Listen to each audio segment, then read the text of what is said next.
Kamusta mga Lods? Sa ating video ngayon, tatalakayin natin kung paano kumuha ng PhilHealth number. Alamin ang mga hakbang at mga kinakailangang dokumento para maging handa sa pagkuha ng iyong PhilHealth number. Kaya huwag mag-atubiling mag-subscribe at i-click ang notification bell para laging updated sa mga bagong impormasyon. Tara na't simulan natin ang pag-aaral ng proseso sa pagkuha ng PhilHealth number. May tatlong option po kayo para makakuha ng PhilHealth number. Pagkuha ng PhilHealth number sa pamamagitan ng online na pagpaparehistro. Pagkuha ng PhilHealth number sa pamamagitan ng pagpaparehistro via email request. Pagkuha ng PhilHealth number sa pamamagitan ng manual na pagpaparehistro. Kaya lang nung sinubukan ko po ang option 1 and 2 ay hindi po ako makapasok sa website ng PhilHealth. Kaya dito tayo ngayon sa option 3, ang manual na pagpaparehistro. Ito po ang proseso at mga requirements.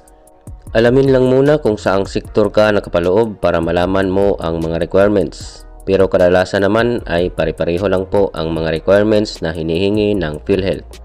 Meron ding mga classifications ang mga member ng PhilHealth. Merong direct contributors tulad ng mga locally employed dito sa Pilipinas, mga OFW, mga kasambahay at marami pang iba. Meron din tayong tinatawag na indirect contributors tulad ng mga PWD, senior citizen at iba pang nasa listahan. Ito na po ang listahan ng mga requirements sa pagkuha ng PhilHealth number.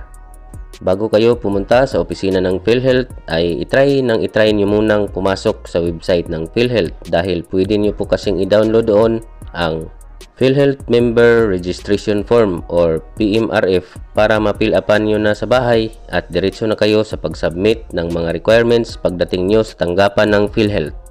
Pero kung hindi talaga available ang website ng PhilHealth ay pumunta na lang kaagad sa tanggapan ng PhilHealth na malapit sa inyo at humingi ng PMRF form at fill upan lahat ng hinihinging information.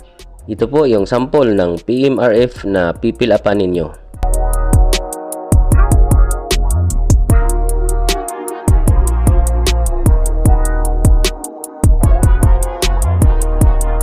Kailangan nyo rin po palang magdala ng original at Xerox copy ng valid ID at saka birth certificate sa pagpunta ninyo sa PhilHealth office dahil isa din po yan sa mga requirements sa pagkuha ng PhilHealth number. Pag natapos ka nang mag-fill up ng PMRF ay pumunta lang sa information desk.